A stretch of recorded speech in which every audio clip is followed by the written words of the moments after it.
इतना आसान नहीं हो सकता है प्लान तरीके से सब कुछ तैयार करना। हाँ, प्लान तरीका। इतनी सारी प्रॉब्लम्स गवर्नमेंट एग्जाम के अंदर गलती से तो बिल्कुल नहीं हो रहा है, क्योंकि ये लोग सब कुछ करके बच भी तो जाते हैं। नहीं, गवर्नमेंट से नहीं, लोगों से। एसएससी, आईआईटी, यूपीएससी सबके सब हालत एक ही जैसी है। जितने भी टीचर्स हैं, टेक कंपनी सबके सब इसमें मिले हुए हैं। बॉलीवुड को भी इसमें घसीटा गया है। ये सारी चीज़ें सब कुछ बर्बाद करने में लगी हुई हैं और ये स्टूडेंट्स को नहीं समझ आ रहा होगा। हम लोगों को साफ साफ दिख रहा है, तभी तो उनकी हालत एकदम गले के कुत्तों जैसी भी नहीं रह गई। हाँ, हो सकता है गवर्नमेंट की गलती हो सकता है कॉन्ट्रैक्ट वालों की गलती हो, पर अगर यहीं तक सोच पा रहे हो तो दिक्कत है, क्योंकि दिखाने को तो कुछ भी दिखाया जा सकता है। कम देखने वाले सफर करते हैं और ज्यादा देखने वाले रिजाइन। जब मैं इस तरीके से समझ आया कि गवर्नमेंट के फेल होने के बाद उसने उसको अपग्रेड करने की, अपडेट करने की कोशिश नहीं करी पॉलिसीज को, बल्कि इसे कवर करने की ट्राई करी, तो वो रीच कर गया और ज्यादा फीलर की तरह, और ये चीज पूरी साइकिल रिपीट कर देता है। रुको, मैं वो साइकिल दिखाता हूँ। ये है वो साइकिल। यहाँ पे देख सकते हैं गवर्नमेंट फेल हुई है, जिसकी वजह से उसने स्टूडेंट्स को बेवकूफ़ बनाया है और जिसकी वजह से स्टूडेंट्स ने खुद को ही ट्रैप कर लिया है। और ये चीज़ लीड करी है फेलियर ऑफ गवर्नमेंट वर्क्स को। गवर्नमेंट फेल हुई है, इसका मतलब है उसका वर्क भी फेल हुआ होगा, तभी वो फेल हुई है। और ये जो फेल हुआ है उसका वर्क, उसकी वजह से गवर्नमेंट वापस से फेल हुई है। स्टूडेंट्स फूल बने हैं, उसकी वजह से उनमें लैक ऑफ विजन आया है, जिसकी वजह से वापस से गवर्नमेंट फेल हुई है। और ये चीज़ पूरी एक साइकिल बन चुकी है, जो कि जिसको तोड़ना बहुत ज़्यादा मुश्किल हो चुका है। प्रॉब्लम तो एक्चुअली में दूसरी है, ये सब चीजें सिर्फ कुछ इफेक्ट्स हैं। सबसे बुरी चीज ये है कि जो इफेक्ट्स होने वाले हैं, और वो जो हैं पर किसी को दिखाई नहीं देते। देखो, प्रॉब्लम तभी सॉल्व होगी जब ये साइकिल टूटेगी। और ये साइकिल टूटेगी कैसे, इसके लिए हमें पहले साइकिल के एलिमेंट्स को पहले समझना पड़ेगा। ये साइकिल बहुत ही बेसिक चीजों को ध्यान में रख के ही बनाई गई, पर पता नहीं लोग ध्यान ही क्यों नहीं देते। गवर्नमेंट का फेलियर सिर्फ इंडिया में हुआ है या फिर किसी और देश में? ये चीज़ तो गूगल के लिए बड़ी आसान थी। South Korea, Singapore, Taiwan, UAE और यहाँ पे Malaysia, Chile and even countries like Japan and. ये सारी गवर्नमेंट वापस से उठी है, और ऐसा लगता है कि इन्होंने एक्सेप्ट करा है कि हाँ वो फेल है। वही दूसरी तरफ इंडियन गवर्नमेंट का ऐसा लगता है कि इन्होंने पूरी ट्राई करी है फेलियर सॉल्व। एग्जाम्पल एजुकेशन का लेते हैं। चाइना में एजुकेशन के रिफॉर्म्स आए हैं, वहाँ सिस्टम्स पूरा पूरा चेंज हुआ है। सेम यही चीज़ यूरोप में, जापान में, सिंगापुर में, यूएसए में, हर जगह पे हुई है। तब जाके ये लोग इतने ज़्यादा बड़े इंस्टीट्यूशंस बना पाए। और यहीं पे अगर हम इंडिया में देखें, रिफॉर्म के नाम पे मिड डे मील कभी चला देंगे, कभी एनईपी ला देंगे। अरे, अगर भुखमरी से बचने के लिए सड़ा हुआ खाना खिलाओगे तो तब भी तबीयत थोड़ी ना सुधरने वाली है।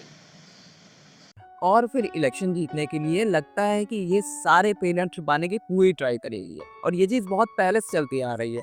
कांग्रेस ने सेंट्रल लेवल पे बहुत ज़्यादा बड़ा फायदा उठाया है इन चीज़ों का, और फिर बीजेपी आके उसको कैरी ऑन कर। एग्जाम्पल के लिए अगर फ्रीडम ऑफ स्पीच इंडिया और अमेरिका को कंपेयर किया जाए, तो इंडिया में काफ़ी ज़्यादा रेस्ट्रिक्शन मिलता है, जबकि ये बोला जाता है कि हाँ फ्रीडम है, फंडामेंटल राइट, तो उसके बाद भी इतना ज़्यादा रेस्ट्रिक्शन।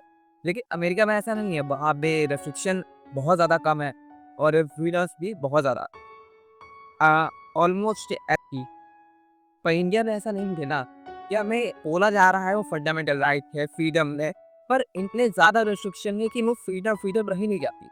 तो इसके होने का फिर फायदा क्या है? ये तो वही बात हो गई, मैं बोलूँ कि ये घर तुम्हारा है और फिर मैं बोलूँ कि तुम ये भी नहीं कर सकते, ये भी नहीं कर सकते, ये भी नहीं कर सकते, तो क्या तुम्हारा है? गधा बनाया जा रहा है। Political parties choose politics always. कुछ लोग अच्छा करना चाहते थे, अम्बेडकर लाइक, पर पॉलिटिकल पार्टी पॉलिटिक्स चूज करी। देखो, बेवकूफ बनाने का सबसे अच्छा तरीका है कि सामने वाले को लगने दो उससे कुछ मिल रहा है, और फिर कुछ भी मत। ये सब होने के बाद हर एक इंसान को लग रहा है कि अरे यही तो हमें मिलना चाहिए। और जब इस तरीके के माइंडसेट बनते हैं तो उसी हिसाब से वो अपना डिसीजंस लेता है। जब अंग्रेज आए थे तो लोगों की सोशल कंडीशन में थोड़ा सुधार जरूर आया था। ज्योतिबा फुले का पोट भी था, I want 1000 years of British rule rather than 1 day of Peshwa. पर ऐसा नहीं था कि सब कुछ अच्छा था।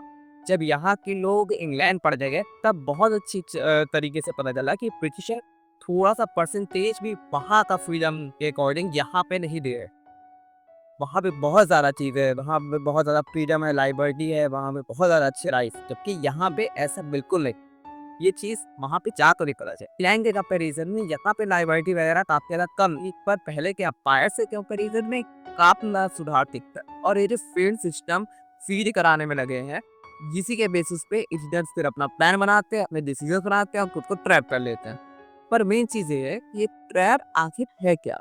मैं अभी एक चीज़ सर्च कर रहा था और DU, BHU और बहुत सारी यूनिवर्सिटीज़ स्टूडेंट्स को इतना ज़्यादा फ्री रखती नहीं है। इवन DU ने तो अपनी वेबसाइट पे मेंशन कर रखा है कि 10 बजे के बाद लाइब्रेरी में नहीं जा सकते हैं, बाहर नहीं जा सकते हैं। क्या चल रहा है भाई ये सब? और BHU के स्टूडेंट्स भी यही बता रहे हैं कि 10 बजे के बाद उनका हॉस्टल से निकलना अलाउ नहीं है। स्टूडेंट्स को लगता है कि ये सेफ्टी के लिए किया जा रहा है, जबकि आज तक ये यूनिवर्सिटीज अपने आप को इतना ज़्यादा सेफ बना ही नहीं पाई कि वो ये सब चीज़ें अलाउ कर पाए। बहुत बुरी तरह फेल हुई। ये तो मैंने सिर्फ एक एग्जांपल दिया है। अगर यही सेम चीज़ तुम स्कूल पे अप्लाई करोगे तो समझ आएगा कि जिस तरीके से उनका सिलेबस तक डिज़ाइन है, वो चीज़ एक उम्र में उस बच्चे को समझाया जा ही नहीं सकता सही से। उसको सही से पढ़ाया नहीं जा सकता। ये चीज़ जानबूझ के करी गई है ताकि तुम्हें लगे कि तुमने कुछ तो उखाड़ा है। पर एक्चुअली में जो भी तुमने किया है वो किसी लायक तक नहीं, और अब तुम्हें आसानी से कंट्रोल किया जा सकता है। स्कूल ही क्या, हर जगह एक ही सिखाया जाता है कि पेरेंट्स की बात मानो, टीचर्स की बात मानो, ये करो वो करो। एनिमल फार्म श्योर डॉर्बल की एक बुक है, इसमें एक लाइन है जो कि हर एक एनिमल हमेशा दोहराता रहता है। वो ये थी कि नेपोलियन इज ऑलवेज राइट, और नेपोलियन उनका लीडर था। जब वो एक लाइन दोहराते थे हर time, Napoleon is always right, तो नेपोलियन कुछ भी करता था, उस पे अगर शक भी होता तो वो लोग कभी उस पे शक नहीं करना चाहते थे। कभी भी वो कुछ गलत करता था तो उसके खिलाफ ना आवाज उठाते ना उस पर कभी शक करते। तो फिर सब कुछ जाओ, सब कुछ खड़ा, मतलब इस तरीके से सब कुछ हुआ। जहाँ से शुरुआत हुई थी वहीं पे जाके वापस से वो चीज़ें खत्म हो। Leader is not always right, ये चीज़ समझनी पड़ी। क्योंकि ये तो जो हमें सिखा रहे हैं, जो हमें फीड करा रहे हैं, वो जानबूझ फीड करा रहे हैं ताकि इससे सिर्फ उनको फायदा हो, सिर्फ हम लोग बोल पाए।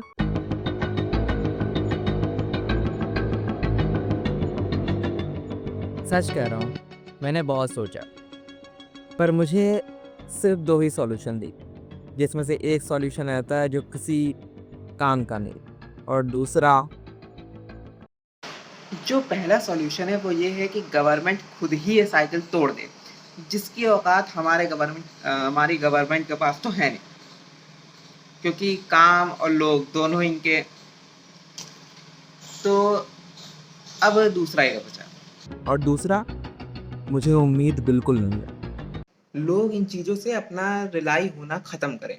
दूसरी सॉल्यूशन यही है, क्योंकि वो खुद एक्सप्लोर कर पाएंगे, खुद चीज़ें पढ़ पाएंगे, और जो चीज़ें ये लोग बता रहे हैं ये सिर्फ इन्हीं को फ़ायदा पहुंचा रही है और किसी को नहीं।